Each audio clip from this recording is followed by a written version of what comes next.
You know about Gibson guitars. They're a staple in rock and roll history. Craftsmanship and sonic oomph packaged into those really iconic body shapes that look great on stage, in the studio, or even displayed in your living room. Why buy a guitar just to display in the living room, brah? Well, there are some people. You gotta use it, brah. You gotta sweat on it. You gotta bleed on it. You gotta keep playing it until it looks like this. Yeah, most people won't display something like that in their living room. But you might with something that looks like this.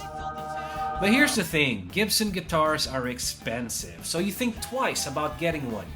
And that's where Epiphone comes in. In this episode, we help you decide whether to buy the practical version of your favorite instrument or save up and get the original. We help you choose between an Epiphone and a Gibson. But before you do, please hit the subscribe button down below. It really helps me make more videos like this and helps someone I know get new guitar strings. Let's start this way. Can you guess which of these two guitars is the Epiphone and which one is the Gibson?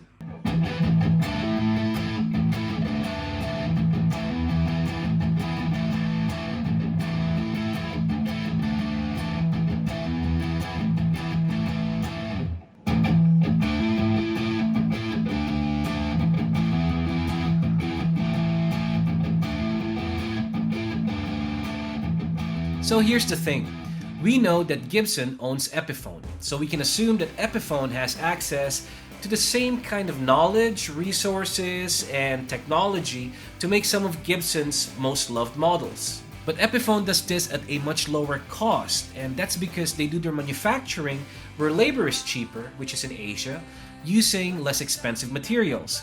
Whereas Gibson still manufactures in the US and they use more premium hardware and wood quality. So you can understand that long-standing perception that Epiphone guitars are inferior to their Gibson equivalent.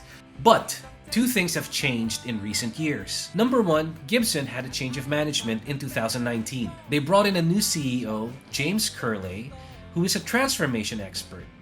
He was previously tasked with turning the denim brand Levi's around, making it relevant in today's world and more commercially successful worldwide. Why is this important? Well, for Epiphone, that means having a business leader who probably has a better understanding of global manufacturing. It means upper management is now more up to date with new standards of quality available in manufacturing sectors around the world. It also probably means having a better grasp of the demands of today's guitar players and hence being able to address those things and make the brand more relevant. That already reaped benefits for Gibson.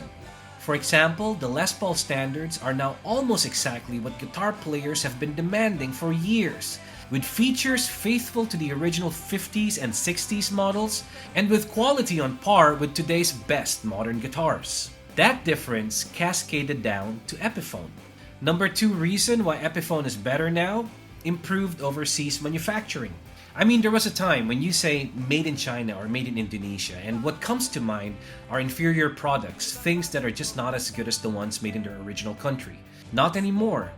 With better training, better facilities, better industrial infrastructure, Asia has upped its manufacturing quality standards. In fact, a lot of music brands, from Gretsch to Vox to Fender, all have manufacturing hubs in Asia, and those products are pretty good. So how about Epiphone? Let's find out. So this right here is an Epiphone Les Paul Custom. So as you can see, it's quite a beautiful piece of instrument.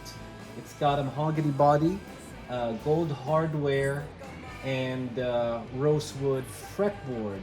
Now, these, however, the pickups are not your PAFs that Gibson has.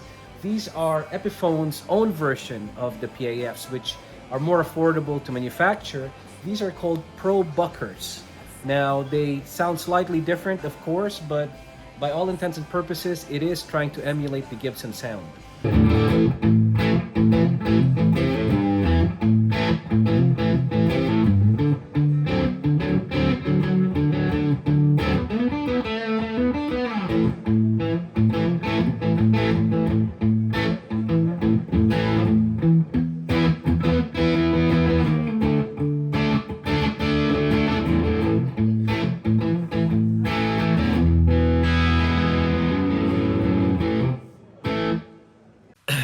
I don't know about you guys, but I thought that was pretty good. And that same kind of build and tone quality can also be enjoyed on other models, such as these.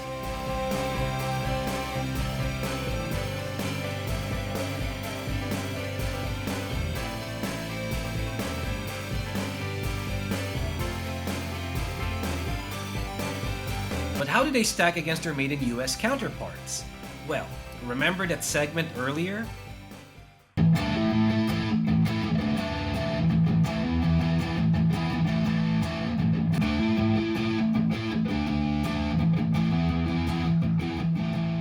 I will let you be the judge of the difference in tone, but in terms of the build quality, yeah, a Gibson is better.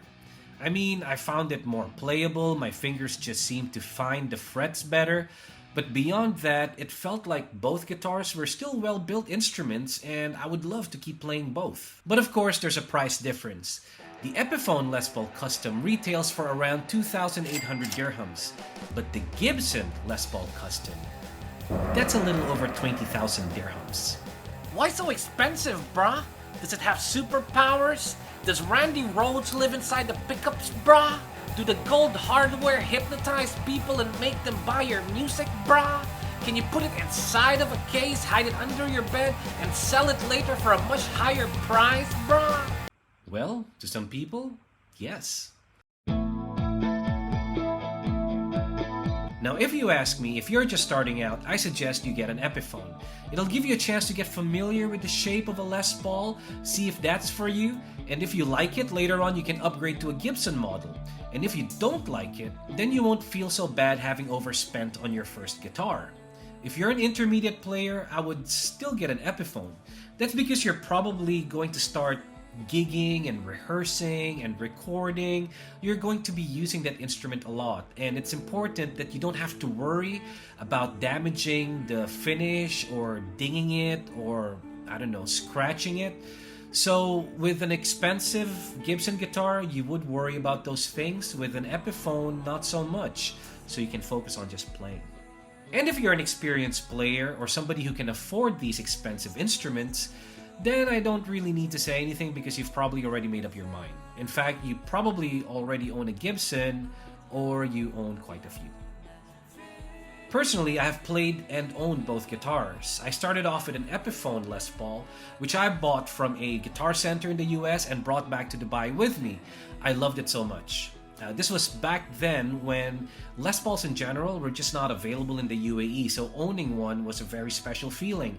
In fact, I loved it so much, it was my guitar of choice when my band Sandwash opened for Simple Plan when they came here to the UAE.